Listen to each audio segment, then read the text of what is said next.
Good morning. Very good. Thank you. Now you are ready. దేవుని మాటలు వినడానికి సిద్ధంగా ఉన్నారని నాకు కూడా ప్రోత్సాహమే. మీరు రెడీగా ఉంటే నాకు కూడా ప్రోత్సాహమే. ఈరోజు ఇద్దరు బాప్తిసం తీసుకున్నారు. లేచి నిలబడండి. అజయ్, అర్చన, అజయ్, మీరు బాప్తిసం తీసుకున్నారు. సోదరులు వాక్యాన్ని జాగ్రత్తగా ప్రకటించి సత్య సువార్తకి లోబడి పాపక్షమాపణ నిమిత్తం బాప్తిసాన్ని తీసుకుని ఆయన రాజ్యంలో చేర్చబడినారు. దేవునికి కృతజ్ఞతలు. ఆనందిస్తున్నాడు పరలోకంలో తండ్రిని దేవుడు తన దూతలతో కూడా ఆనందిస్తున్నాడు. యేసుప్రభు ఈ లోకానికి వచ్చి ఆయన రక్తాన్ని చిందించి విమోచించాడు కాబట్టి రక్షణ పొందుతున్నటువంటి వారి ఆత్మల గురించి ఆయన ఆనందిస్తున్నాడు. వారిని అభినందిద్దాం. Let us give claps. వారిని విశ్వాసంలో పెంచాల్సిన బాధ్యత సంఘం మీద ఉంది. Thank you.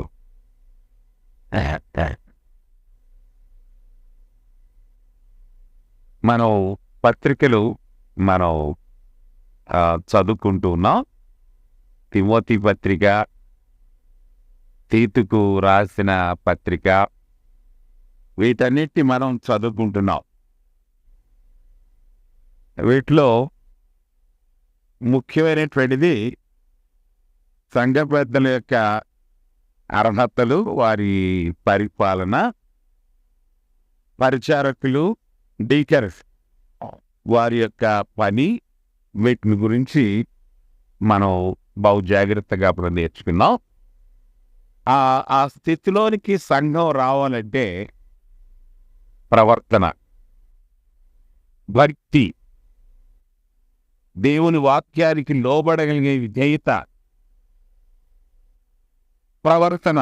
మన యొక్క ప్రవర్తన దేవుని చిత్తానికి అనుగుణంగా ఉండాలి.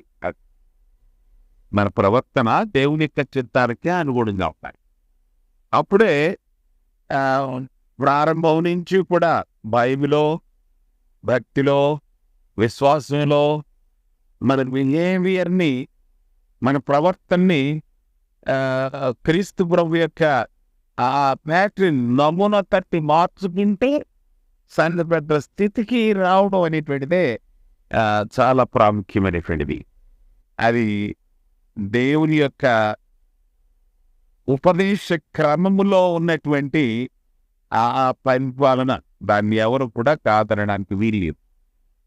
ఈ మధ్య మేము వర్క్షాప్ మీటింగ్స్ పెడుతున్నాం.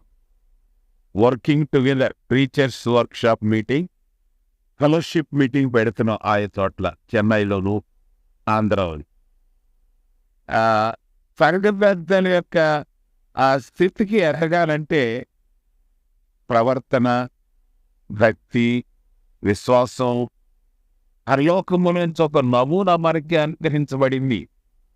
అదే నూతన నిబంధన. ఆ నూతన నిబంధన నియమాలకి మనం లోబడినట్లయితే ఆ స్థితికి మనం ఎదుగుతాం. సంఘ పెద్దలు ఉన్నారు, ఇంకా ఒకరిద్దరిని సంఘ పెద్దల జతకి చేర్చాలనేటువంటిదే మన యొక్క ఆలోచన. అలాంటి వారు అర్హత కలిగినటువంటి వారిని మీరు ప్రార్థనాపూర్వకంగా నాకు అందచేసినట్లయితే ఇంకా కొంతమంది ఒకరిద్దరిని సంఘ పెద్దల్ని ఆ ముగ్గురితో పాటు చేర్చడానికి ఆలోచన చేస్తున్నాం. కాబట్టి మీ యొక్క సిఫారసు, వాడు తగినటువంటి వాడు, తిమోతికి రాసిన పత్రికలో, తీతుకు రాసిన పత్రిక ప్రకారంగా ఫలానా వాళ్ళ అర్హులు అనేటువంటి దాన్ని నాకు తెలియచేసినట్లయితే మనం అందరం కలిసి ప్రార్థన చేసి ఉపవాసం ఉండి వారిని అపాయింట్ చేయడానికి మనం సిద్ధపడుతున్నాం. ఇప్పుడు హెబ్రీయులకు రాసిన పత్రికను మనం చదువుకుంటాం. హెబ్రీయులకు రాసిన పత్రిక నాకు చాలా ఇష్టమైనటువంటి పత్రిక. నాకు చాలా ప్రియమైనటువంటి పత్రిక అన్నమాట. అంటే మిగతా పత్రికలు ప్రియమని కాదని కాదు, ప్రియమైనటువంటి పత్రికల్లో ఇది ఒకటి అన్నమాట. ఈ హెబ్రీయులకు రాసిన పత్రిక నాకు చాలా ఇష్టమైనటువంటిది. ఎందుకంటే ఈ హెబ్రీయులకు రాసిన పత్రికలో నమూనా అంటే ప్యాటర్న్, నమూనా పరలోకంలో నుంచి తన కుమారుడని యేసుక్రీస్తు ద్వారా మనకు అర్పించిన ప్యాటర్న్, నమూనా అన్నమాట. దాన్ని గ్రీకు భాషలో టూపోస్ అంటారు. టూపోస్ అంటే నమూనా పరలోకంలోంచి వచ్చింది. సంఘ కార్యక్రమాల యొక్క నమూనా పరలోకంలోంచి వచ్చింది. యేసు ప్రభు తన యొక్క నిబంధనలో ఈ క్రమాన్ని మనకి అనుగ్రహింపచేశాడన్నమాట. అదే నూతన నిబంధన, న్యూ టెస్టమెంట్. ఈ నూతన నిబంధన అంటే సువార్తలు ఉన్నాయి. యేసుక్రీస్తు జననం, ఆయన యొక్క అద్భుతాలు, ఆయన యొక్క పరిచర్య, ఆయన చేసినటువంటి అనేకమైన కార్యక్రమాలు, దేవుని యొక్క నియమాలన్నిటినీ కూడా బయలుపరిచాడు. ఆయన పాపరహితుడిగా జీవించాడు. ఆయన మనిషి శరీరాన్ని ధరించుకుని, మరియమ్మ గర్భంలో మనిషి శరీరం ధరించుకుని పాపరహితుడిగా జీవించి ఆయన దేవుడు, దేవుని కుమారుడుగా మహిమా ప్రభావాలతో నిరూపించబడి చనిపోయి పాతిపెట్టబడి పునరుద్ధారుడై లేచి మనకు ఒక నిబంధన ఆయన అనుగ్రహం చేశాడు. ఆయన చిందించినటువంటి రక్తధారలతో అనుగ్రహం చేసిన నిబంధన. ఈ నిబంధననే, నూతన నిబంధననే ప్యాటర్న్, నమూనా అన్నారు. ఈ నమూనానే రైచియస్నెస్ ఆఫ్ గాడ్, దేవుని యొక్క పర్ఫెక్ట్ రైచియస్నెస్, దేవుని యొక్క సంపూర్ణమైనటువంటి నీతి. అదే దేవుని యొక్క చిత్తము, దేవుని యొక్క ఆలోచన. ఇది పరిపూర్ణమైనటువంటిది, ఇది సంపూర్ణమైనటువంటిది. పర్ఫెక్ట్ ప్యాటర్న్ అనమాట, పర్ఫెక్ట్ న్యూ టెస్టమెంట్ అనమాట. ఈ న్యూ టెస్టమెంట్ అనేటువంటిది ఇట్స్ అన్ ఇంటర్నేషనల్ కవెనెంట్. చాలాసార్లు చెప్పాను, విశ్వానికి అనుగ్రహించబడి. పాత నిబంధనేమో ఒక జాతికి, యోధ జనాంగాన్ని మాత్రమే, ఫర్ వన్ నేషన్. ఇది ఆ వన్ నేషన్ లో నుంచి అనుగ్రహించబడిన పాత నిబంధనలో నుంచి, ధర్మశాస్త్రంలో వచ్చి కొత్త నిబంధన తీసుకుని వచ్చాడు దేవుడే తన సంకల్పం ప్రకారంగా, ఆయన నిర్ణయం ప్రకారంగానే. ఆ నిబంధన కొరకు వాగ్దానం చేశాడు. ఆ నిబంధన కర్తని గురించి వాగ్దానం చేశాడు. ఆయన జననాన్ని గురించి, ఆయన మరణాన్ని గురించి, ఆయన సమాధిని గురించి, ఆయన పునరుద్ధానాన్ని గురించి వాగ్దానం చేయబడింది అన్నమాట. ఇప్పుడు హెబ్రీయులకు రాసిన పత్రికలో దాన్ని మనం చూస్తాం. హెబ్రీయులకు రాసిన పత్రికలో వాటిని మనం చూస్తాం. ఆ పత్రికని పరిశీలించే ముందు కొన్ని వచనాలు మనం ఆలోచించేయాలి. ఆ పత్రికని పరిశీలించే ముందు కొన్ని వచనాలు ఆలోచించేయాలి. హెబ్రీయులకు రాసినటువంటి పత్రిక, హెబ్రీయులకు రాసిన పత్రిక 13వ అధ్యాయంలో 17వ వచనం, మీ పైని నాయకులుగా ఉన్నవారు లెక్క ఒప్పగించవలసిన వారి వలె మీ ఆత్మలను కాయిస్తున్నారు.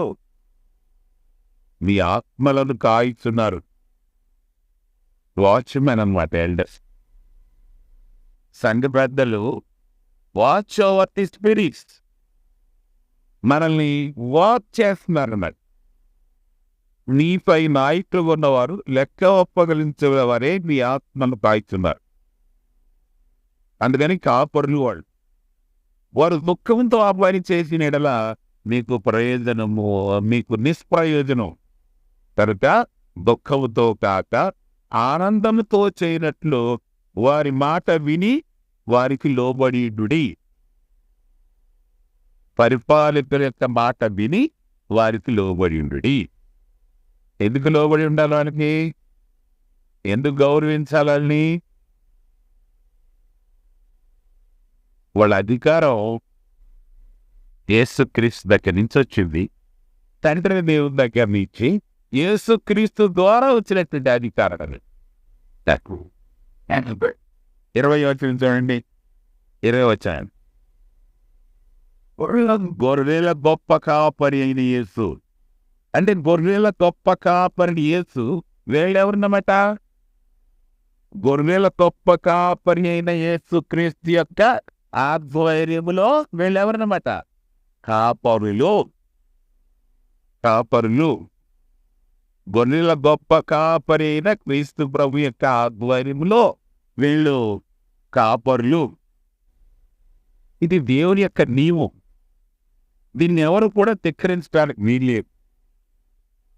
వీళ్ళు పాలించేవాడు. సంఘాన్ని ఎవరు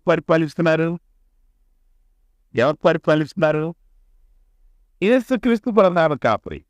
ఆయన చేస్తున్నాడు. ఆ కాపరి యొక్క ఆధ్వర్యంలో పెద్దలు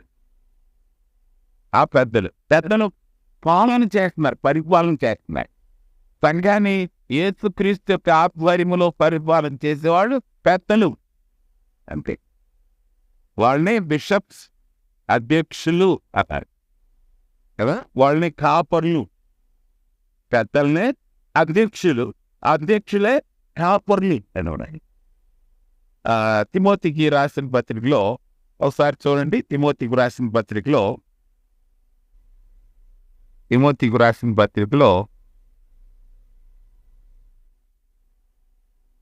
ఎన్నో అధ్యాయం చూడండి.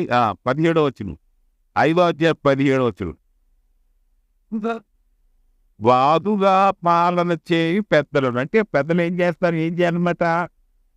పరిపాలన చేయాలి, పాలన చేయాలి. రూలింగ్ అన్నమాట. Ruling authority by the authority of Jesus Christ. క్రీస్తు ప్రభు యొక్క ఆధ్వర్యంలో వారు సంఘాన్ని పాలించేటువంటి వారు.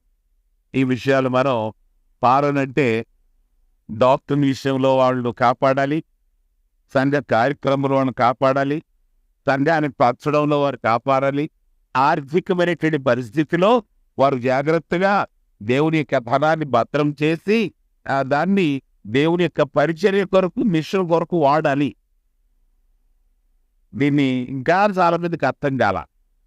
కొంతమందికి అర్థం కాలేదు, ఇంకా చాలా మంది. డీకన్స్ అనేటువంటి పదానికి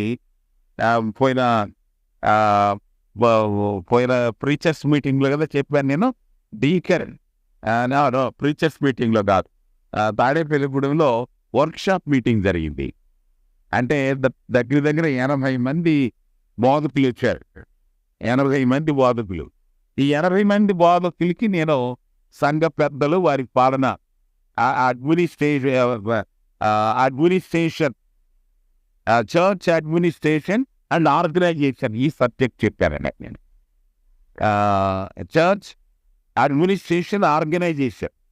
ఈ అడ్మినిస్ట్రేషన్, ఆర్గనైజేషన్ పెద్దల చేతికి అప్పగించబడింది. అది డీకన్ అనే పదానికి నేను గ్రీక్ వర్డ్ అడిగా. గ్రీక్ వర్డ్ అంటే ప్రీచర్స్కి గ్రీక్ వర్డ్ తెలిసి ఉండాలి. డీకన్ అనే పదానికి గ్రీక్ వర్డ్ ఏమిటనమాట? డయాకరస్ అనే గ్రీక్ పదం అనమాట. గ్రీక్ పదం అంటే wait for the order of the others. వాళ్ళు తీసుకున్నటువంటి నిర్ణయాల్ని కొనసాగించేవాడు అనమాట. డయాకరస్ అని అంటే గ్రీకు పదం వెయిట్ అనమాట. ఇది చాలా మందికి అర్థమైతే, కొంతమంది ఈ పెద్దలేంటి, డీకన్స్ ఏంటి అనేటువంటి దాన్ని కొంతమందికి ఇంకా అర్థం కాలేదు. కానీ దేవుని యొక్క నియమాన్ని నేను చెప్పాలి, దాన్ని ప్రాక్టీస్ చేయించాలి. నాది నా పని, స్వార్థికని పని. అది చెప్పాలి, దాని ప్రాక్టీస్లో అమల్లో పెట్టాలి. అది నా పని. ఆ పని నేను చేశాను. ఇక్కడ కానీ చాలా చోట్ల నేను ఆ పనిని చేశాను. అది దేవుని నిర్ణయం. నేను మార్చడానికి వీలు. నాకు అనుకూలంగానో లేకపోతే నాకు లాభకరంగానో చేయడానికి వీలు లేదు. అది ప్యాటర్న్ అంతే. పరలోకంలో చేసిన ప్యాటర్న్, నూతన నిబంధన. ఆ నూతన నిబంధన నియమాల్ని నేను బోధించాలి, దాని ప్రాక్టీస్ కూడా చేయించాలి. అలా చేయించకపోయినట్లయితే నేను స్వార్థికున్న పనికిరాను. చాలా మంది స్వార్థని బయలుదేరారు, సగం తెలుసు సగం తెలీదు. బయలు పడుకుని బయలు సంచిలో పెట్టుకుని బయలుదేరాలంతా పరిపూర్ణమైనటువంటి స్వార్థికులు కాదు. దేవుని వాక్యం చక్కగా వివరించి దేవుని సంకల్పాన్ని నేర్పించాలి, ప్రాక్టీస్ చేయించాలి, దాన్ని అమల్లో పెట్టాలి. అప్పుడే స్వార్థికులు. ఇప్పుడు హెబ్రీయులకు రాసిన పత్రికలో మనం చదువుకుంటున్నాం. హెబ్రీయులకు రాసిన పత్రిక నాకు చాలా ఇష్టమైనటువంటి పత్రిక. దీంట్లో నూతన నిబంధన ప్రభు అయిన యేసు క్రీస్తు చిందించిన ఆ రక్తంతో ప్రతిష్ఠించినటువంటిది నూతన నిబంధన. చాలా మంది ఈ హెబ్రీ రాసిన పత్రికలో హెబ్రీయులు ఎవరైతే ఇది యూదుల్లో నుంచి కన్వర్ట్ అయినటువంటి వాడు అనమాట. యూదుల్లో నుంచి కన్వర్ట్ అన్నారు. అబ్రహాము హెబ్రీయుడు అంటే యూదుల్లో నుంచి కన్వర్ట్ అయినటువంటి వాడు. యూదులకి ఇశ్రాయేలుకి ధర్మశాస్త్రం ఇది. యూదులకి ఇశ్రాయేలుకు నిబంధన ఉందా? ఏంటది? యూదులకి ఇశ్రాయేలులకి ఇవ్వబడినటువంటి చట్టం ఇది పాత నిబంధన, ఓల్డ్ టెస్టమెంట్. లక్ష్య యూదులకి, ఈ యూదులు ఎవరు, ఇశ్రాయేలు ఎవరు? అన్నదమ్ములేవండి. యాకోబు యొక్క సంతతి. యాకోబు తండ్రి ఎవరు? యాకోబు ఇస్సాకు. ఇస్సాకు తండ్రి ఎవరు? అబ్రహాము. విశ్వాసులకు తండ్రి అయినటువంటి అబ్రహాము. విశ్వాసాన్ని నెట్టిన అబ్రహాము సంతతిలో నుంచి వచ్చినటువంటి వాడు. కాకపోతే ఈ మధ్యలో ధర్మశాస్త్రం ఇవ్వబడింది సినాయి పర్వతం మీద. అది తాత్కాలికంగా ఇవ్వబడిన ధర్మశాస్త్రం యేసుక్రీస్తు వచ్చేపోరు. ఈ ధర్మశాస్త్రం పని ఏంటనమాట? ధర్మశాస్త్రం పని ఏంటి? ప్రవర్తన పని ఏంటి? రాబోయేటువంటి విషయాల్ని ప్రవచించేటువంటి వాడు. దూతల పని ఏంటి? మీడియేటర్స్, మనుషులకి దేవునికి మధ్య మీడియేట్ చేయబడిన ఆత్మలు అన్నమాట కదా. ఈ యూదులు క్రైస్తవులైనారు. క్రైస్తులైతే ఇంకా కొంతమంది యోధా మతంలో ఉండిపోయినారు. వాళ్ళు ఏం చేస్తున్నారంటే వీళ్ళని లాగుతున్నారు అన్నమాట. ఏం చేస్తున్నారు? వెనక లాగుతున్నారు. క్రైస్తవ్యం కాదు, యోధా మతం గొప్పది, ఇది మొట్టమొదటి ఇవ్వబడింది, యెహోవా దేవుని చేత ఇవ్వబడింది అని చెప్పేసినని ఏం చేస్తున్నారంటే వీళ్ళని దానిలో లాక్కోవడానికి ప్రయత్నం చేస్తున్నారు. అది పరిస్థితి. లాక్కోవడానికి ఎప్పుడైతే చేస్తున్నారో వీళ్ళ విశ్వాసం కొంచెం వేవరింగ్ ఫెయిత్ అయిపోయింది. అటు యోధా మందలోకి వెళ్ళిపోదావా, ఇటు క్రైస్తవ మీదకి వెళ్ళిపోదామా. ఇప్పుడు కూడా మనం వేవరింగ్ ఫెయిత్లో ఉంటాం మనం కదా. హిందూ మతంలో వచ్చాం మనం అందరం కూడా హిందువులు. కొన్ని చోట్ల హిందూ మతం ఉండే పెద్దలు మనల్ని ఆగుతూ ఉంటారు, వెనకాల ఆగుతూ ఉంటారు. కొన్ని క్యాస్ట్లు, కొన్ని కార్యక్రమాలు, కొన్ని సంస్కృతి సంబంధమైనటువంటి వాటిని వెనక్కి లాగుతూ ఉంటారు భక్తులు. స్పెషల్గా పెళ్ళిళ్ళలోను, చావుల్లోను, ఈ మెమరీస్లోను వాళ్ళని వెనక్కి లాగుతారన్నమాట. లాగినప్పుడు పరిస్థితి ఏమైనా భయంకరమైన పరిస్థితి అయిపోయింది. మన సోదరుడు మానప్ప వచ్చాడు లేదు తెలీదు. ఆమె హిందూ మతంలోంచి కన్వర్ట్ అయినాడు. ఆయన చనిపోయినాడు. వాళ్ళు ఓకిల్గా కమ్యూనిటీ వచ్చి కన్వర్ట్ అయ్యాను. ఆయన చనిపోతే అతనికి ఆస్తి ఇవ్వలేదు. ఎందుకంటే నువ్వు క్రిస్టియన్ అయిపోయావు కాబట్టి నీకు సంబంధం లేదని. తండ్రి చచ్చిపోతే గూడు చేయించుకోవాలి. ఏంటి గోరు ఏమంటారు అది, కొండనెత్తి మీద పెట్టుకుని తలగోరు పెట్టాలి. కొండనెత్తి పెట్టుకోవాలి, గుడి చేయించుకోవాలి, తలగోరు పెట్టాలి. కానీ పెద్ద కొడుకు అర్హుడు కాబట్టి ఆ పెద్ద కొడుకు గుడి చేయించాలి, తలగోరు పెట్టాలి. కాబట్టి మాలప్ప అన్నాడు, నేను క్రైస్తవుని అంతే, నేను అలాంటి పని చేయను, నా తండ్రిని చూశాను, మనస్ఫూర్తిగా చూశాను, నా తండ్రిని చూశాను, నా బాటిని నెరవేరుతున్నాను, నేను మాత్రం పని చేయను అన్నాడు. ఆవిడండి పెద్దలంతా ఏం చేశారంటే, ఆ పని నువ్వు చేయకపోతే నీ తండ్రి ఆస్తిగా అప్పుదారుడు కాదన్నారు. పర్వాలేదు, నా ఆస్తి పోయినా పర్వాలేదు, నాకు ఒక ఆస్తిని దేవుడు సిద్ధం చేశాడు, దాని కొరకు వెళ్ళిపోతాను, నాకు ఆస్తి అక్కర్లేదు అని అంటే పెద్దోడిని తీసుకొచ్చి ఆడు కూడా బాప్తిసం పొందాడు, కానీ విశ్వాసి కాదు. కానీ ఆస్తి కొరకు ఏం చేశాడంటే గుండు కొరిగించుకుని తలగోరు పెట్టుకుని కొండనెత్తి మీద పెట్టుకుని తలగోరు పెట్టుకుని రెడ్డి చేయించాడు. ఆస్తి కాదు అతనికే ఇచ్చేసాడు.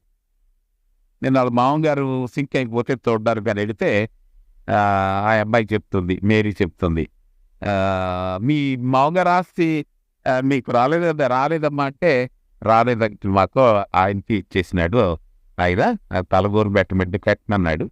ఆ ఊరు పెద్దలంతా కూడా అడంతా రెడ్డి ల్యాండ్ వస్తారు. వాళ్ళు ఏం చేశారంటే, నువ్వు క్రిస్టియన్ ఈ మతాంతరంలోకి వెళ్ళిపోయినా కాబట్టి నీకు అప్పుదారుడు కాదు అని చెప్పేసినని అంటే ఆ పెద్దల నిర్ణయం, కానీ కాన్స్టిట్యూషన్ కాదు, కాన్స్టిట్యూషన్ నిర్ణయం కాదు. తండ్రి ఆస్తి మత స్వాతంత్ర్యం అనేటువంటిది ప్రతి వాళ్ళకి ఇవ్వబడితే అది కాదు. ఇది నాకు ఎందుకు నీ చెయ్యి ఈ బాధని వాడికి ఇచ్చేసేటి పొలం అని చెప్పేసి నా అడిగి రాసేసాడు. వాడు దేవుడైనా నష్టపరచలేదు. ఇల్లు కట్టుకున్నాడు, బిడ్డలు చదువుతున్నారు, కొడుకు ఉద్యోగం చేస్తున్నాడు, అంటే వెనక్కలు అవుతారంట. మరొకటి కూడా ఈ ఊడు కూడా ఇక్కడ కూడా ఉంది, ఏదది కాదు ఏలంగడి ఇప్పుడు వెనకలు అవుతా ఉంది, లాక్ ముక్కులు తాడేసి లాక్కుపోతా ఉంది.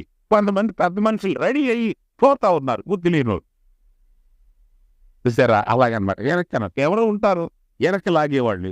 అమ్మో ఎలంగాడి మొక్కుబడి పెట్టుకున్న మొక్కుబడి పెట్టకపోతే మన జావు కొడతాడేమో ఎలంగాడి దేవత అని ఆ మొక్కుబడి తీర్చాలనే, తీర్చేసుకుని వస్తే వదిలిపోద్దే అని చెప్పి హెరప్పు లాగుతుంటారు. అలాగే ఇక్కడ హెబ్రూ క్రైస్తవులు, హెబ్రూ యోధా మతం క్రైస్తవులు అనేటువంటి వాళ్ళు వెనక్కి లాగుతుంటే అలా లాగొద్దు. ఇంకోటి ఏంటో తెలుసా, యేసుక్రీస్తు దేవుడు కాదు అనేటువంటి దాన్ని అదకు ఉపదేశించారు. యేసుక్రీస్తు దేవుడు కాదు అని. అంటే హెబ్రీ గ్రంథకర్త పౌలని రాశారు ఇక్కడ, కానీ పౌలు గారు కాదు, ఆధారాలు లేవు. మార్క్ అయినా లూకా అయినా అయి ఉండొచ్చు, బర్నబాస్ అయి ఉండొచ్చు, లేకపోతే తిమోతి అయినా అయి ఉండొచ్చు. కానీ శ్రోతలకి గ్రంథకర్తకి కమ్యూనికేషన్ తెలుసు, వాడు ఒకడొకడు తెలుసు. శ్రోతలు ఉన్నారు అంటే ఎవరికైతే రాశాడో క్రైస్తవులు ఉన్నారు, హెబ్రీ మతంలోంచి కన్వర్ట్ అయినారు, వాళ్ళు క్రైస్తవులు అయినారు. ఆ హెబ్రీ క్రిస్టియన్స్కి ఈ గ్రంథకర్త రాశాడనమాట. ఈయన రాస్తూ అది హెబ్రీ రాసిన పత్రిక యొక్క చరిత్ర మొదటి అధ్యాయంలో హెబ్రీ రాసిన ఇది దయచేసి మీరందరూ చదవాలి ఈ పత్రిక. ఇప్పుడు డైలీ బైబిల్ రీడ్ చేస్తున్నారు కదా, మీరు ప్రతిరోజు బైబిల్ చదువుతున్నారు కదా, ఒక అధ్యాయం చదువుతున్నారు కదా, ఎంతమంది చదువుతున్నారు? 1, 2, 3, 4, 5 మిగతా చదవట్లేదా? వాక్యం చదవకపోతే క్రైస్తవ్యం కాదు. ప్రతిరోజు ఒక అధ్యాయం చదవాలి. ఒకటి పరుండి ఎక్కడికైనా వెళ్ళిపోయినా మీ ఇంటి దగ్గర కొంత టైం ఉన్నప్పుడు ఈ అధ్యాయం చదవాలి. ఒక అధ్యాయం కానీ 2 అధ్యాయాలు, కానీ 13 అధ్యాయాలు చదవడం పెద్ద ప్రశ్నేం కాదు. కాకపోతే మీకు ఒక్కొక్క అధ్యాయం అలా చదవాలి. ఇప్పుడు మీరు ఈ రోజు నుంచి హెబ్రీయులకు రాసిన పత్రిక ఒక్కొక్క రోజు ఒక్కొక్క అధ్యాయం చదవండి. 13 రోజులు అయిపోతాయి. మళ్ళీ చదవండి. ఈ సబ్జెక్ట్ అయిపోయే వరకు మళ్ళీ చదవండి. అప్పుడు మీకు ఉపయోగకరం, నాకు ఉపయోగకరం. నేను అంతా చదివాను. ఎన్నిసార్లు చదివానంటే పొద్దుడు కూర్చుని సాయంకాలం వరకు చదువుతున్నాను. మధ్యాహ్నం కాస్త నిద్రస్తే పడుకున్నాను, మళ్ళీ లేచాను, మళ్ళీ చదివినాను. ఎన్నోసార్లు ప్రసంగం చేశారు. హెబ్రీయులకు రాసిన పత్రిక మీద ఎన్నోసార్లు ప్రసంగం చేశాను. మళ్ళీ మన పత్రిక అంతా కూడా దీని బ్యాక్గ్రౌండ్ అంతా కూడా చదివాను. అలా చదవడం వల్ల మనకు ఉపయోగం. మరి ప్రతిరోజు బైబిల్ చదవనటువంటి కుటుంబాలు మాత్రం క్రైస్తవ కుటుంబాలు మాత్రం కాదు, నామకార్థమైనటువంటి కుటుంబాలు అంతే. ఏదో నామకార్థంగా బ్రతుకుతున్నాం అంతే. ప్రతి క్రైస్తవుడు, ఎంతమంది ఉన్నారు క్రైస్తవులు ఇక్కడ? చేతులు ఎత్తండి. ఎంతమంది క్రైస్తవులు ఉన్నారు? చేతులు ఎత్తండి. మీరు చూస్తేనే ఎదుగుతున్నారా? వెరీ ఎంతమంది క్రైస్తవులు ఉన్నారు. ప్రతిరోజు బైబిల్ చదవాలి. మీరు చదువు రాకపోతే తల్లులు మీ పిల్లలతో చదివించండి, కూర్చోబెట్టి నాయన ఒక అధ్యాయం చదువు, అది మరి దీవెన, మనకు ఆశీర్వాదం, దేవుని వాక్యం చదవాలి అని కూర్చోబెట్టి చదివించాలి. తల్లిదండ్రులు బిడ్డల చేత చదివించాలి. ఆడ చదువుకుంటే ఆడ చదవాలి, తల్లులు చదవాలి, బిడ్డలు కూర్చోబెట్టి తల్లులు చదవాలి, వాక్యాన్ని చెప్పాలి బిడ్డలకి, వాక్యంలో పెంచాలి బిడ్డల్ని, వాక్యంలో పెంచాలి బిడ్డల్ని. అది మన క్రైస్తవి. అది మర్చిపోతే మాత్రం మన బిడ్డలు లోకం పాలు అయిపోతారు, లోకంలో రౌడీలు అయిపోతారు, త్రాగుబోతులు అయిపోతారు, రోడ్ల తిరిగేవాడు అయిపోతారు, మన చేతికి చిక్కర వాళ్ళు. కాబట్టి దేవుడు నీకు ఇచ్చిన బిడ్డలు ఎందుకంటే నీవు విశ్వాసంలో పెంచాలి. ఈ బిడ్డలందరూ చూడండి, చక్కగా మంచిగా డ్రెస్ చేసుకొని బ్యూటిఫుల్ చిల్డ్రన్, బ్యూటిఫుల్ చిల్డ్రన్, అందమైనటువంటి పిల్లల్ని దేవుడు నీకు ఇచ్చాడు. వాళ్ళ విశ్వాసంలో పెంచితే ఇంకా ఎంత అందమైనటువంటి వాడు అవుతారు. ఆకారం కాదు, ఆంతర్య పురుషుడు కూడా అందానే దేవుడు ఇచ్చాడు. ఆంతర్య పురుషుడిని కూడా అందమైనటువంటి బిడ్డలుగా ఆ విశ్వాసంలో పెంచాలి. అది మీకు ఇవ్వబడేటువంటి బాధ్యత అన్నమాట. అది ప్రతిరోజు ఒక్కొక్క అధ్యాయం చదవాలి. ఒకవేళ ఒక్కొక్క ఆదివారం ఆబ్సెంట్ అయినా కూడా ప్రతిరోజు ఒక అధ్యాయం చదివితేనే మనకు అర్థం. అప్పుడు ఈ న్యూ టెస్టిమెంట్ నియమాలు మనకు అర్థం అవుతాయి.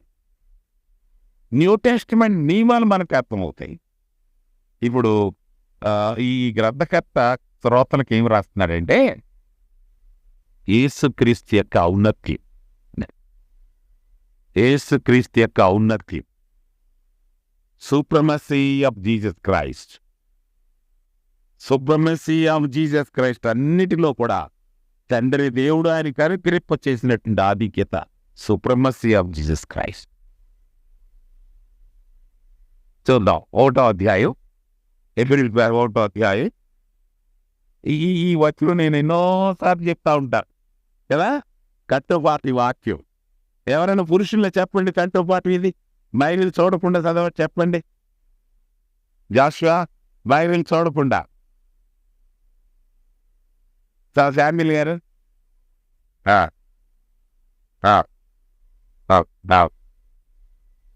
Very good, thank you sir, very much, thank you very much, God bless you.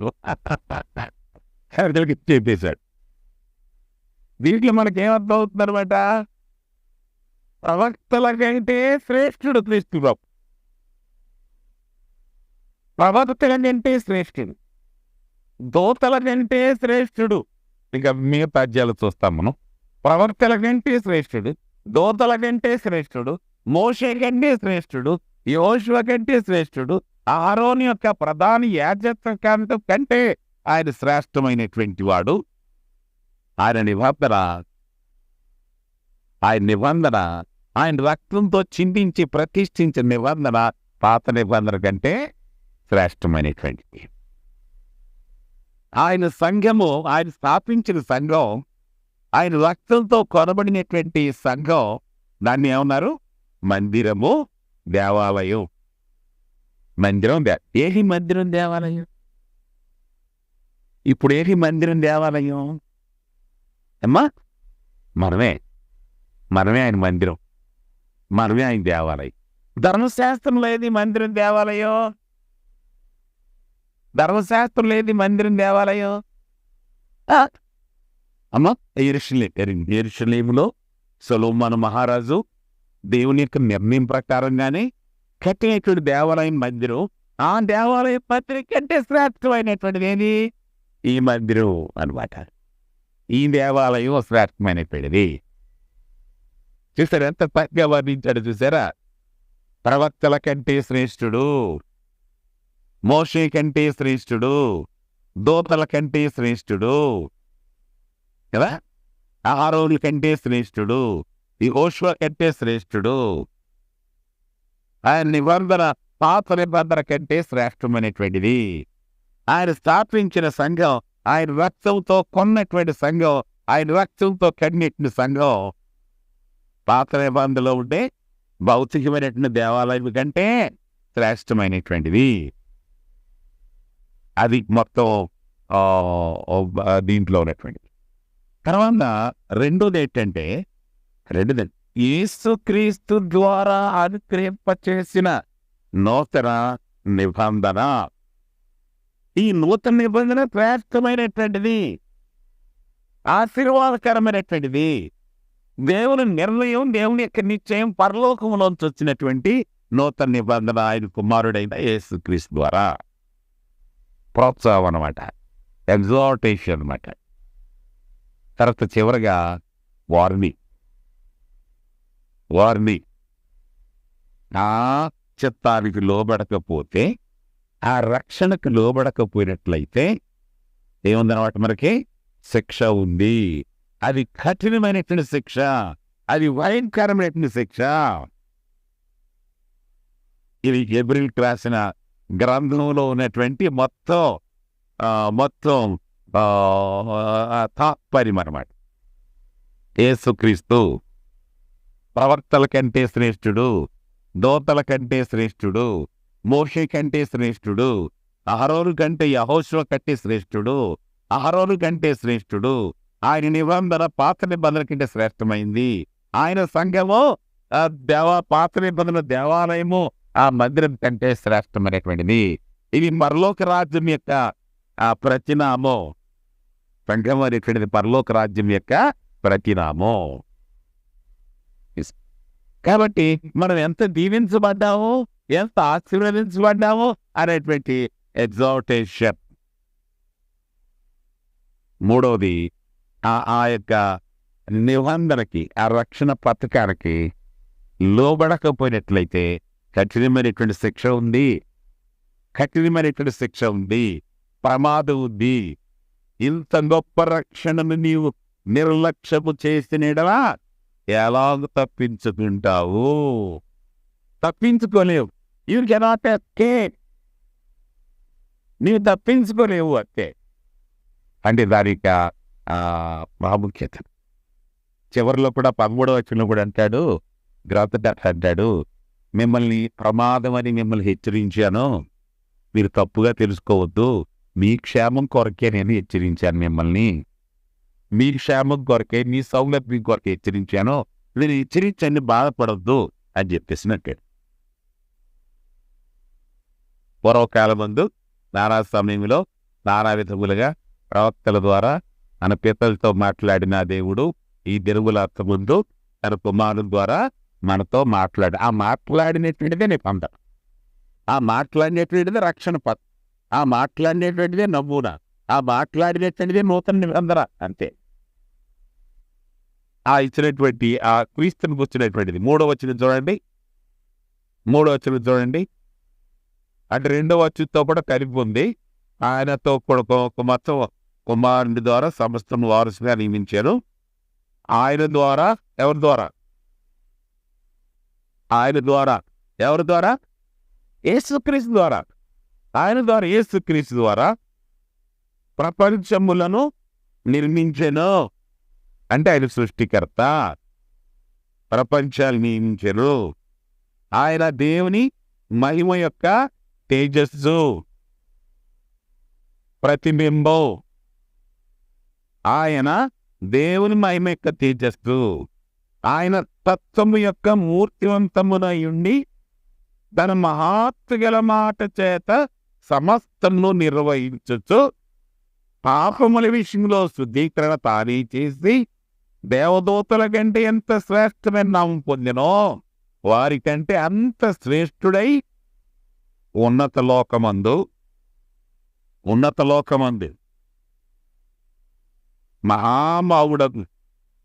మహాభావుడకు దేవుని కుడిపార్శ్వమున కూర్చుండెనో. దేవుని కుడిపార్శ్వం కూర్చుడు. ఇదే క్రీస్తుని కూర్చున్నటువంటి ఈ సూప్రమసీ ఆఫ్ జీసస్ క్రైస్ట్, క్రీస్తు ప్రభు యొక్క ఔన్నత్యం ఇంకా కొన్ని పత్రికలో చెప్పబడింది. నేను చెప్పాను చాలాసార్లు. ఎక్కడ చెప్పండి? ఈ క్రీస్తు ప్రభు యొక్క ఔన్నత్యాన్ని ఇంకా కొన్ని పత్రికల్లో యోహాన్ గారు చెప్పాడు, పౌలు గారు కూడా చెప్పాడు కదా. యోహాన్ గారు చెప్పాడు. యోహాను సువార్త 1వ అధ్యాయం చూడండి. యోహాను సువార్త 1వ, ఇవి కూడా కంటోపాటే.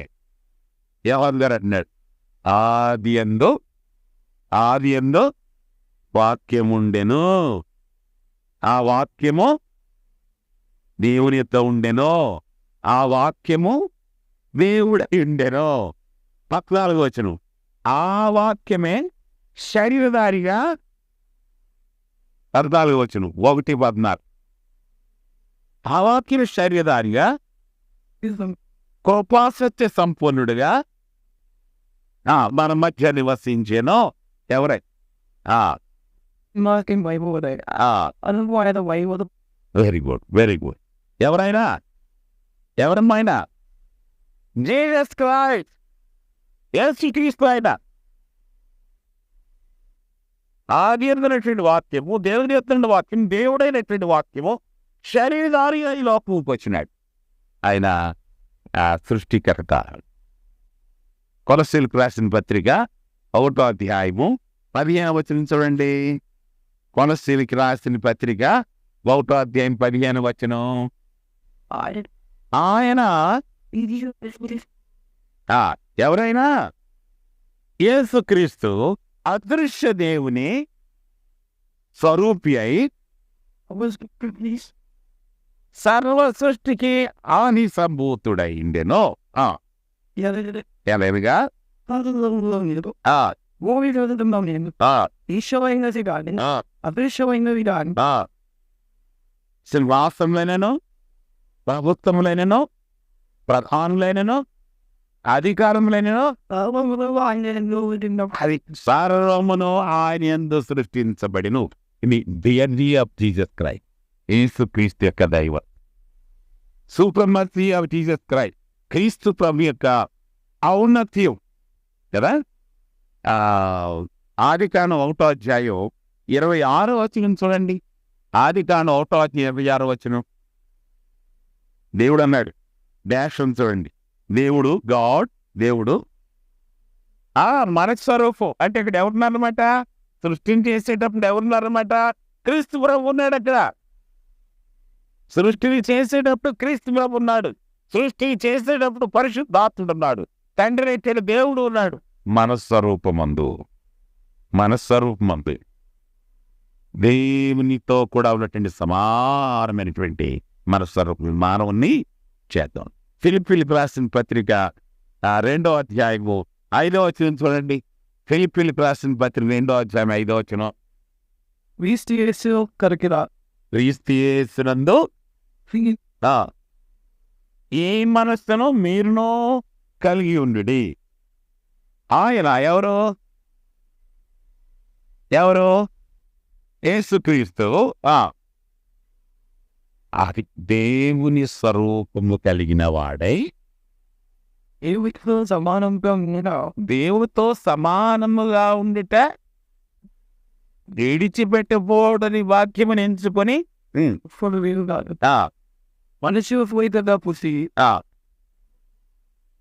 దాసుని స్వరూపాన్ని మనుషుని యొక్క పోలికలుగా పుట్టి దాసుని యొక్క స్వరూపం, దాసుడై దాసుడు మన కొరకు ఆయన దాసుడుగా ఏం చేశాడు? ఆయన శిష్యుల పాదాలని నీళ్లు తీసుకొచ్చి శిష్యుల పాదాలు కడిగి ఆ తువాలు తీసుకుని హత్యారు. ఈ యూదుల ఆచారం ఏంటో తెలుసా? ఎవరైనా వాళ్ళ ఇంటికి అతిథులు వస్తే ఆ ఇంట్లో పాలేరు, ఆ ఇంట్లో పనిచేసేవాడు బకెట్తో నీళ్లు తీసుకెళ్ళి, వాళ్ళ ఆచారం నీళ్ళు తీసుకెళ్ళి పేరు మీద నిలబెట్టి వాళ్ళ బాడీ కడిగి తువాలతో అత్తి అప్పుడు ఆహ్వానిస్తాడు. అప్పుడు ఆహ్వానిస్తాడు అన్నాడు. అది యూదుల యొక్క ఆచారం. మన పల్లెటూరులో ఆచారం ఏంటి? ఇంటికి వెళ్ళగానే చెంబుతో నీళ్ళు ఇవ్వాలి. ఆ చెంబుతో నీళ్ళు ఇవ్వకపోతే ఇట్లా లోపల రారు ఎవరు. అవును కదా, చెంబు తీసుకొచ్చి నీళ్ళు ఇస్తారు. నేను కూడా ఒకసారి విలేజ్కి వెళ్ళినప్పుడు షూ వేసుకుంటారు కదా, నేను షూ వేసుకుని వెళ్ళినప్పుడు గబగబా చెంబుతో నీళ్ళు తీసుకొచ్చి ఇస్తారు. మంచం వేసి ఆ మంచం మీద దొప్పేసి కూర్చోబెట్టారు. అది ఆ మర్యాద, మన తెలుగు ప్రాంతంలో మర్యాద. చెంబుతో నీళ్ళు పట్టుకొచ్చిస్తారు. మన పట్టణంలో మర్యాద ఏంటంటే ఇంటికి వచ్చినప్పుడు ఓ మిందుడు కాఫీ ఇచ్చి హలో చెల్లు పంపించేస్తాను. అది మన మర్యాద. బిజినెస్ కాఫీ ఇచ్చి తరలిచ్చేస్తారు అన్నమాట. మా ఆంటీ ఒక ఆవిడ ఉండేది. ఆవిడ చిన్న సైజు గ్లాసులు కొన్ని, పెద్ద సైజు గ్లాసులు కొన్ని, మీడియం సైజు గ్లాసులు కొన్ని పెట్టుకుంటుంది అనమాట. ఎవరైనా వచ్చినప్పుడు కాఫీ టీ అని పెట్టింది అనుకో, అటు జనానికి వస్తుంది అనమాట. ఓ 1 2 3 4 5 ఓ చిన్న గ్లాసులు సరిపోతే చిన్న గ్లాసులు ఇచ్చేది అనమాట. ముగ్గురే వచ్చారు అనుకో, వాడు పెద్ద గ్లాసులు ఇచ్చేది మనం. మరి అలాగే దాసుడు అంటే యేసుక్రీస్తు దాసుడు ఈ లోకానికి వచ్చి ఆయన తగ్గించుకుని పరలోక వైభవాన్ని, దూతలతో కూడా పొగడబడుతున్నటువంటి యొక్క వైభవాన్ని, ఆ యొక్క ఔన్నత్యాన్ని విడిచిపెట్టేసి భూలోకంలోనికి వచ్చి ఆయన పేద కుటుంబంలో జన్మించి ఆయన మన కొరకు మరణించి మనల్ని విమోచించి పరలోక రాజ్యానికి మనలందరినీ కూడా నిత్య జీవానికి మనలందరినీ కూడా అర్హుడుగా చేసినటువంటి క్రీస్తు ప్రభు, అర్హుడుగా చేసినటువంటి క్రీస్తు. కాబట్టి ఆయన యొక్క సుప్రమసీ, ఔన్నత్యం ఆయన గురించి గ్రంథకర్త రాస్తున్నాడు, యూదులకు చెప్తున్నాడు. ఆయన దేవుని కుమారుడు, దేవునితో కూడా సమానమైనటువంటి వాడు. ప్రవక్తలు ఆయన గురించి ప్రవచించారు, జాగ్రత్త. దూతలు ఆయన గురించి ప్రకటించారు, జాగ్రత్త. దూతలు ఆయన గురించి ప్రకటించారు, ప్రవక్తలు ఆయన గురించి ప్రకటించారు. తండ్రి దేవుడు ఆయన అభిషేకించాడు. ఇదిగో ఈయన నా ప్రియ కుమారుడు, ఈయన ఆనందించున్నాను, ఈయన మాత్రం వినండి అని చెప్పేసిందని ఆయన అభిషేకించాడు. అది ఈ విశ్వాసంలో కొంచెం తారుమారవుతున్నటువంటి వేవరింగ్ ఫెయిత్, అటు ఇటు కదులుతున్నటువంటి వాళ్ళకి ఉపదేశించాడు. న్యూ టెస్టమెంట్, నూతన నిబంధన. అది మనకు అనుగ్రహం చేసినటువంటి నూతన నిబంధన. ఇంకా 1వ అధ్యాయంలో మనం చివరి వరకు మనం చదివినట్లయితే 6వ వచనంలో, మరియు ఆయన భూలోకమునకు ఆది సంభూతిని మరలా రప్పించినప్పుడు, ఆది సంభూతిని మరలా రప్పిస్తాడు ఎప్పుడు? రెండో రాకడ, క్రీస్తు ప్రభు యొక్క రెండో రాకడ రప్పించినప్పుడు దేవుని దూతలందరూ ఆయనకు నమస్కారం చేయవలని చెప్పుచున్నాడు. ఏంజల్స్ విల్ వర్షిప్ అంటే దూతల కంటే ప్రధానుడు. ప్రవక్తలు ఆయన గురించి ప్రవచించారు, అయినప్పుడు కూడా ప్రవక్తల కంటే ప్రధానుడైన, శ్రేష్ఠుడైన. అది దేవుని యొక్క నిర్ణయం. అంటే మోషే ధర్మశాస్త్రం అంతా కూడా ఎవరి గురించి రాయబడింది అనమాట? ది హోల్ బైబిల్, 66 పుస్తకాల్లో హీరో ఎవరు? Jesus Christ is the hero of the whole Bible. ఆది కారణం మొదలుకొని ప్రకటన వరకు కూడా హీరో. వీళ్ళను కూడా ఉన్నాడు. ఎవడు? అపవాది మీద ఉన్నాడు అనమాట. హీరో ఆఫ్ ది బైబిల్, 66 పుస్తకాల్లో ఆయన hero. A supremacy of Jesus Christ, క్రీస్తు ప్రభు యొక్క ఔన్నత్యం ఎంత గొప్పది అని విన్నారు. ఇప్పుడు కూడా కొంతమంది యేసుక్రీస్తు మనుషు రూపుగా పుట్టాడు, ఆయన దేవుడు కాదు అని చెప్పే మతశాఖలు ఉన్నాయి కొన్ని. ఇప్పుడు యెహోవా విట్నెస్ ఒకటి, ఆ తర్వాత ఇంకా కొన్ని వాళ్ళ పేరేంటంటే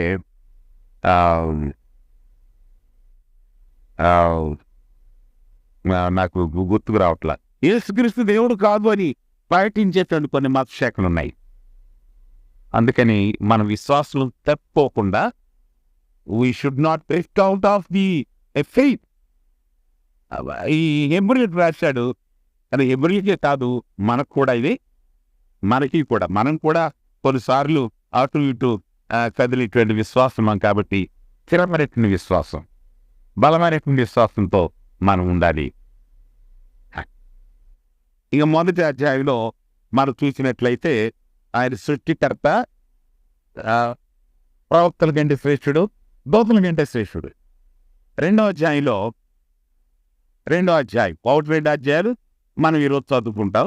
రెండో అధ్యాయంలో కావున మనము వినిన సంగతులను విడిచిపెట్టి కొట్టుకొని పోకుండాట్లు వాటి ఎత్తు మరి విశేష జాగ్రత్తగా కలిగి ఉండవలెను. వినిన సంగతులు కొట్టుకుని పోకూడదట. కొట్టుకుని పోతున్నాయా? మనం నేర్చుకున్న విశ్వాసం కొట్టుకుని పోతుందా? కొన్నిసార్లు కొట్టుకుని పోతుంది. అవునమ్మా, కొన్నిసార్లు కొట్టుకుని పోతుంది. ఎన్ని సంవత్సరాలు వాక్యం విన్నా కూడా ఇంటికి వెళ్ళేసరికి అగ్నిలు అయిపోదు.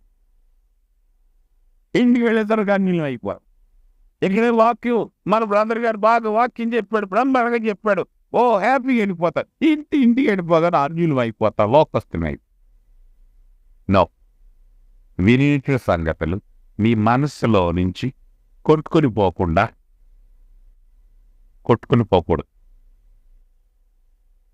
అలా కొట్టుకుని పోబట్టే కదా కొన్నేమో హిందూ ఆచారాలు, కొంతమంది క్రైస్తవ ఆచారాలు, కొన్ని చోట విగ్రహారాధన, సెయింట్ మేరీస్ ఆ పండక్కి వెళ్ళి ఇదివరకు గుంపులు వెళ్ళేవారు ఇక్కడి నుంచి కదా. మా అత్తయ్య గారు ఆయన అవుతా ఉన్నాడు, గుంపులు సెయింట్ మేరీస్కి వెళ్ళిపోయేవాళ్ళు. అప్పుడు అక్కడ ఒకసారి పోయినాను నేను. ఆ జనంలో ఇండిదానికి కాదు, అంత జనం, ఏమో పిచ్చి జనం, ఈ రంగు బట్టలు వేసుకుని, కాషాయ వస్త్ర బట్టలు వేసుకుని మరి అక్కడికి పోతా ఉన్నారు. ఇటు పక్క వేలంగడికి పోతా ఉన్నారు. ఇంకా వివేకనగర్ కొంతమంది ఇన్ఫెంట్ జీసస్ క్రైస్ట్ అని, బాలయేసు అని అక్కడికి పోతా ఉన్నారు. అంటే వీరు కాదులేండి, మీరు చాలా మంచివాళ్ళు. విశ్వాసంలో తొలగిపోకుండా, కొట్టుకుని పోకుండా, కరెక్ట్గా స్వచ్ఛంగా గట్టిగా ఉన్నట్టు మీరు కాదులేండి. అవునా?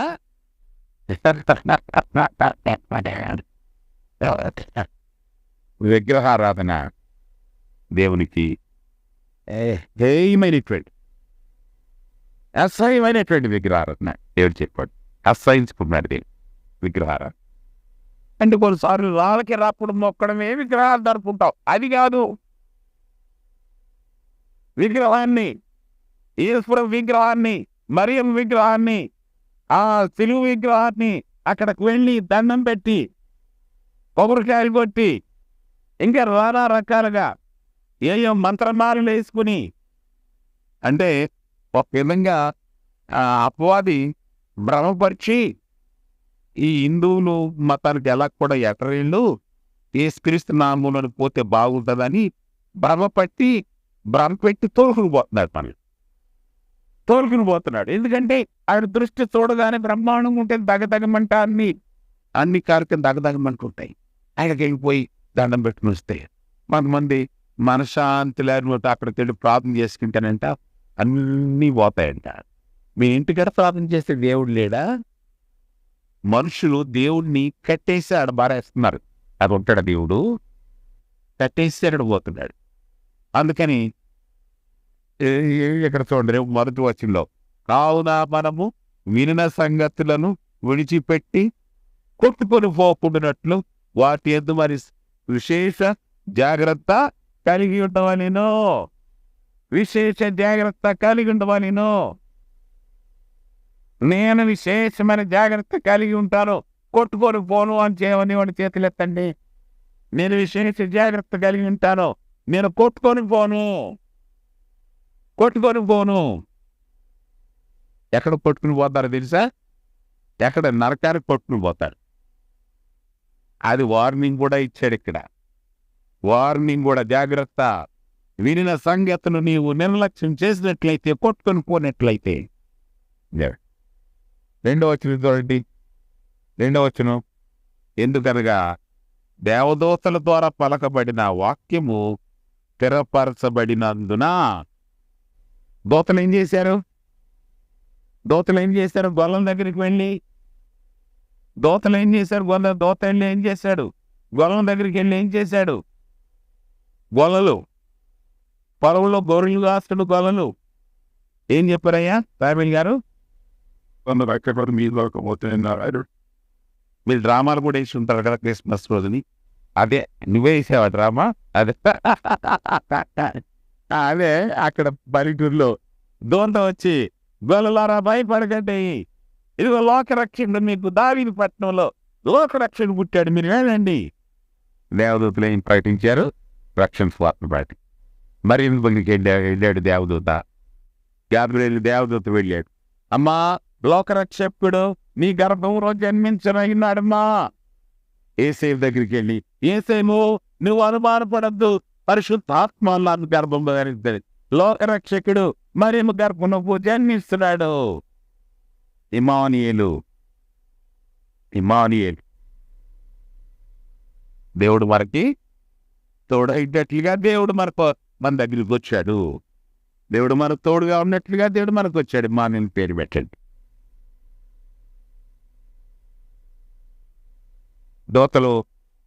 దోతల ద్వారా పలుకుబడిన వాక్యం స్థిరపరచబడినందున ప్రతి అతిక్రమమును అవిధేయతయు న్యాయమైన ప్రతిఫలం పొంది ఉండగా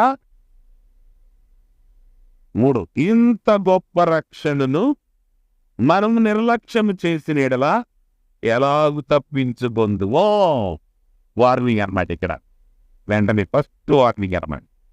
ఏప్రిల్ రాసిన పత్రికలో ఫస్ట్ వార్నింగ్ అన్నమాట. ఇంత గొప్ప రక్షణను మనము నిర్లక్ష్యం చేసినట్లయితే, యేసు ప్రభు బోధని, యేసు ప్రభు తాను చిందించిన రక్తదారుతో ప్రతిష్ఠించినటువంటి బోధ, నూతన నిబంధన, ఇంత గొప్ప రక్షణను మనము నిర్లక్ష్యము చేసినట్లయితే ఎలా తప్పించుకుంటాం? ఎక్కడి నుంచి? ఎక్కడి నుంచి? ఎక్కడి నుంచి? ఎక్కడి నుంచి? పాతాళం, నరకం, పాతాళం, నరకం. ఎలా తప్పించుకుంటాం నిర్లక్ష్యం చేసినట్లయితే?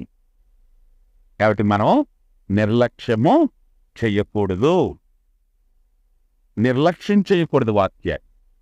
కాబట్టి ఏం చేయాలి? ప్రతిరోజు వాక్యాన్ని చదవాలి, వాక్యాన్ని చదవాలి,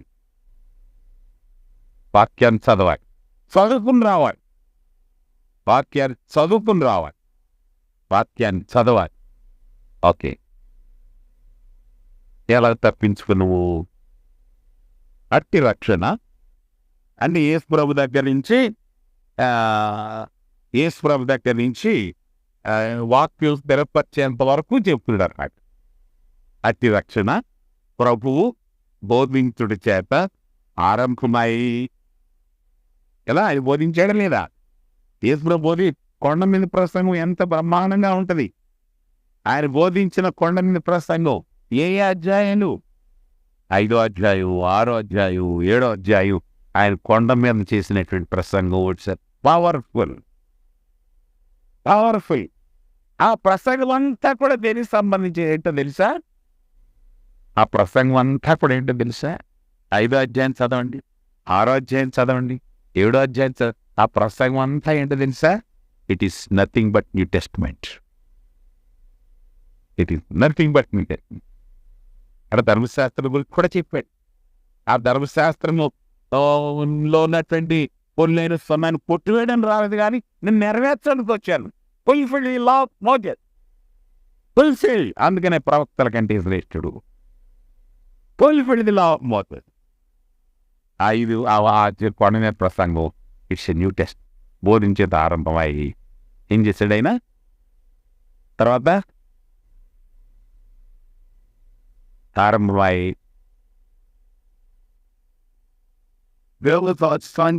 దేవుడు తరచిత్తారు సారంగా సూచక్రియలు చేతను, మహాత్కార్యములు చేతను, నానావిధ అద్భుతములు చేతను,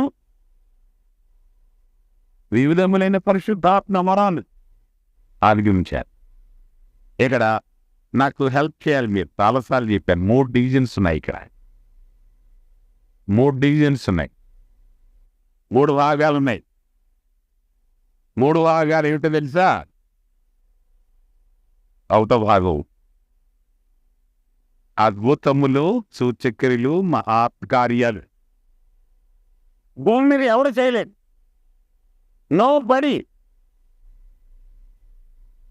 నీళ్ల మీద నడిచాడు ఆయన, నీళ్ళని ద్రాక్షరసంగా చూసి. సముద్రములో గాలితో వారు గర్దించాడు. చనిపోయినటువంటి వారిని లేవనెత్తాడు ఆయన. ఎవరున్నారా? చూస్తూ ఉండగానే జరిగినాడు. చేతను వివిధములైన పరిశుద్ధాత్మ వరాలు ఎలాగా అనుగ్రహించేశాడు? యేసుక్రీస్తు ఎవరు వాగ్దానం చేశాడు? ఆకాష్, లోకేష్ ఎవరు వాగ్దానం చేశాడు? యేసు ప్రభు. బైబిల్ లీడర్ ఎవరికి వాగ్దానం చేసిన? యేసు ప్రభు. పరిశుద్ధాత్మ వాగ్దానాలు ఎవరికి చేశాడు? అమ్మా నాకు వినపట్టలేదు నాన్న. ఎవరికి చేశాడు? ఎవరు? అపోస్తులు. Very good, thank you. అపోస్తులు చేశాడు. ఏమని చేశాడు? పరిశుద్ధాత్ముడు మీ మీదకి వస్తాడు, మీరు యెరూషలేము నుంచి వెళ్ళక అక్కడే ఉండండి అన్నాడు కదా. అక్కడే ఉన్నారు వాళ్ళు. పరిశుద్ధాత్మను పొందారు వాళ్ళు. పొందిన తర్వాత ప్రకటించారు. ఏం ప్రకటించారు? రక్షణ సువార్తను ప్రకటించారు. ఏం ప్రకటించారు వాళ్ళు? రక్షణ సువార్త. అపోస్తలుల గారి 2వ అధ్యాయంలో రక్షణ సువార్త. యేసు చనిపోయేను, సమాధి చేయబడెను, పునరుద్ధారుడైన యేసు. మీరే ఆ యేసును చంపడానికి మీ హృదయాన్ని పురుకొలిపినాడు అపవాది. మీరు పాపము చేశారు, మీరే యేసుక్రీస్తును చంపారు అనగానే వాళ్ళు ఏం చేశారు? హృదయం నొచ్చుకొని 37 అపోస్తలుల గారి 2వ అధ్యాయం 37వ వచనంలో వాడు హృదయం నొచ్చుకొని, 36లో వాడు హృదయం నొచ్చుకొని ఏమని అడిగారు అంటే, నూతన నిబంధన స్వార్థ మొట్టమొదటిగా ప్రకటించినటువంటి వాడు అపోస్తలుడైన పేతురు గారు పరిశుద్ధాత్మ పొందిన తర్వాత. అంటే ఆ పరిశుద్ధాత్మలోనే, ఆ పరిశుద్ధాత్మ ప్రభరింపులోనే నూతన నిబంధన కంప్లీట్గా అనుగ్రహించబడింది. ఆత్మబలింప వాడు హృదయం వచ్చుకుని అడిగారు. ఏమడిగారు? అయ్యలారా మేమేం చేయాలి? మేము పాపులు. అయ్యలారా మేమేం చేయాలి? యూదులు వాళ్ళంతా, ధర్మశాస్త్ర సంబంధమైన వాళ్ళంతా, అయ్యలారా మేమేం చేయాలి? అప్పుడు పేతురు గారు ఏమన్నాడు? ఎవరు చెప్తారు? మీరు మారు మనసు పొంది పాప క్షమాపణ నిమిత్తము ప్రతి వారును ప్రభు యేసుక్రీస్తు నామమున బాప్తిస్మము పొందుడు. Authority of Jesus Christ. క్రీస్తు యొక్క అథారిటీ అన్నమాట. యేసు ప్రభు అన్నాడు, తండ్రి యొక్క కుమారుని యొక్క పరిశుద్ధాత్మకి నామమున బాప్తిసం ఇవ్వండి. ఆ అధికారంతో మేము ప్రభు అని యేసుక్రీస్తు అనుగ్రహించిన అధికారం చొప్పున మేము మీకు తండ్రి యొక్క కుమారుని యొక్క పరిశుద్ధాత్మక నామమున పాప క్షమాపణ నిమిత్తం బాప్తిసం ఇచ్చుచున్నాము. పేతురు గారు నూతన నిబంధన ఫస్ట్ గాస్పుల్ శర్మని చెప్పినటువంటి వాడు పేతురు గారు.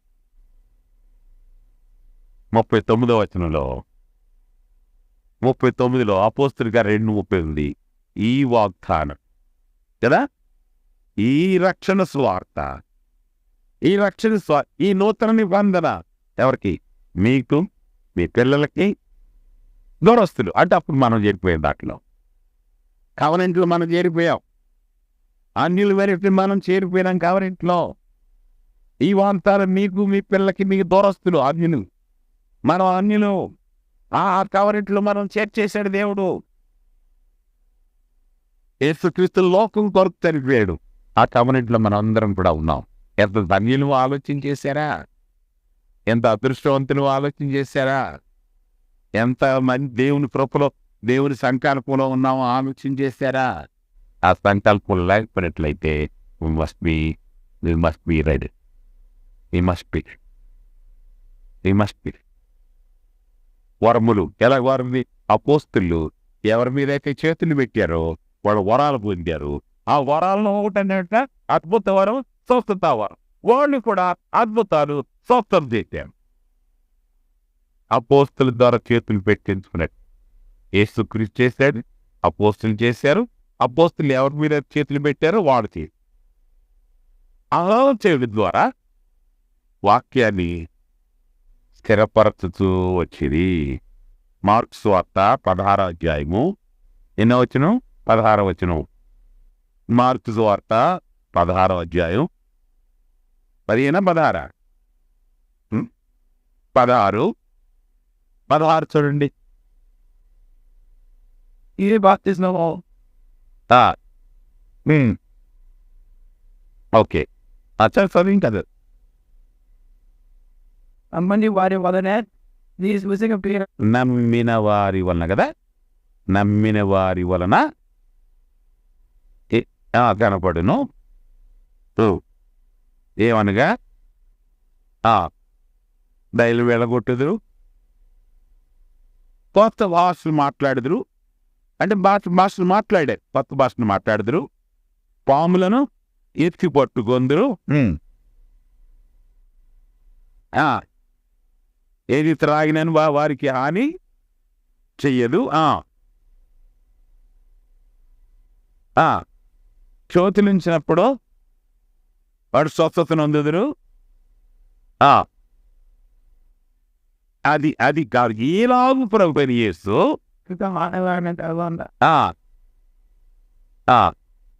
చేర్చుకొనబడి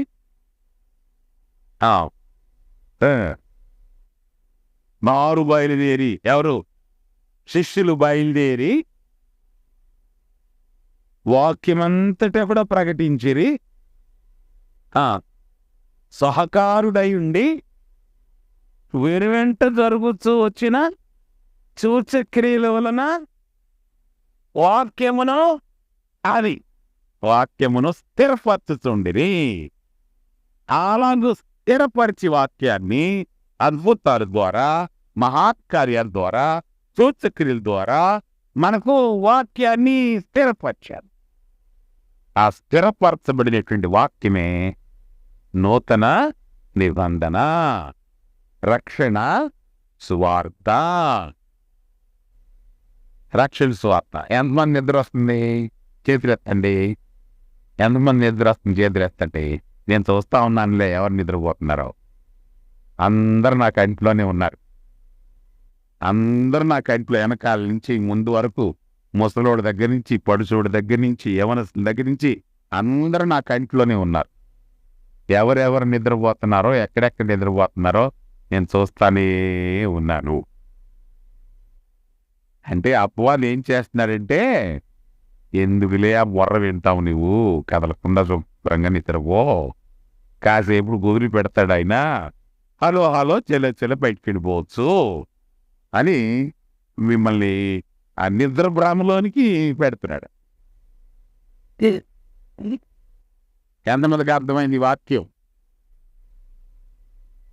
ఇంత గొప్ప రక్షణను నిర్లక్ష్యము చేసినడలా ఎప్పుడు వస్తుంది? నిర్లక్ష్యం ఎప్పుడు వస్తుంది? నిర్లక్ష్యం ఎప్పుడు వస్తుంది? ఎప్పుడు వస్తుంది నిర్లక్ష్యం? ఎప్పుడు వస్తుంది నిర్లక్ష్యం? తెలీదా? నిర్లక్ష్యం ఎప్పుడు వస్తుంది తెలీదా? ఎప్పుడు నిర్లక్ష్యం చేయలేదా వాక్యాన్ని నువ్వు? ఎప్పుడు నిర్లక్ష్యం చేయలేదా? ఏమ్మా, నిర్లక్ష్యం ఎప్పుడు వస్తుందంటే ఆసక్తి లేకపోతే, వినాలేటువంటి ఆతృత లేకపోతే నేను అప్పుడు నిద్ర వస్తుంది. అందుకనే పౌలు ఈ గ్రంథకర్త మాట అని చూసాడా, మీరు వినుటకు మందులైనందున, మస్తులైనందున. 5వ అధ్యాయంలో ఉంది కదా అది. 5వ అధ్యాయం ఎన్నో వచ్చిందో చూడు. వినడానికి మందులైనందున. 14 వచ్చింది చూడండి. ఎన్నో అధ్యాయం, 5వ అధ్యాయంలో ఎన్నో వచ్చింది చూడండి. మీరు వినడానికి మందులైనందున అని చదవండి.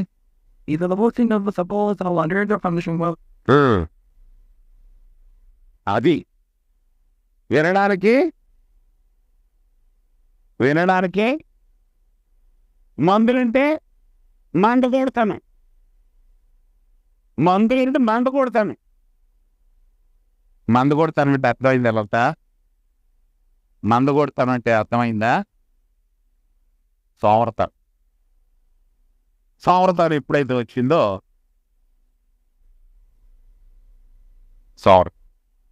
నేను వాక్యాన్ని వినాలి, అందుకే ఆరాధనకి వెళ్ళాను, నా పనులన్నీ ఇచ్చిపెట్టేశాను, మాంసం కూర ఉండేది కూడా అక్కడ వదిలిపెట్టొచ్చేసాను, వెళ్ళిన తర్వాత వండుకుంటాను, ఇప్పుడు ఏం తొందర లేదు, వాక్యాన్ని వినాలి, ఆత్మీయనటువంటి భోజనం తినాలి. అప్పుడు శరీరానికి కావలసింది బాగా మధ్యాహ్నమో సాయంకాలమో శుభ్రంగా ఇప్పుడే కిటికీలంతా మసాలా వాసన గమ్మగమ్మ వస్తూ ఉంది. ఆదివారం కాబట్టి గమ్మగమ్మ వస్తూ ఉంది. పర్వాలేదు తినండి, తినంతా చెప్పట్లా, ఆత్మీయ ఆహారం పూజించండి ముందు. స్పిరిచువల్ ఫుడ్, ఆత్మీయ ఆహారం. పత్రిక చదువుతారు కదా, ముగించేస్తాం మరి. ఎందుకంటే మీ ముఖాలు చూస్తుంటే మాడిపోయినట్టు కనపడుతున్నాయి, ఇచ్చిపెట్టేస్తారు. మళ్ళీ ఎక్కువ చెప్తే అజీర్తి పట్టుకుంటుంది, ఇడిచిపెట్టారు. ఎంతమంది చదువుకు వస్తారు, ఎంతమంది చదువుకు వస్తారు? నా మాట వినబట్టలేదా, నా భాష అర్థం కావట్లేదా?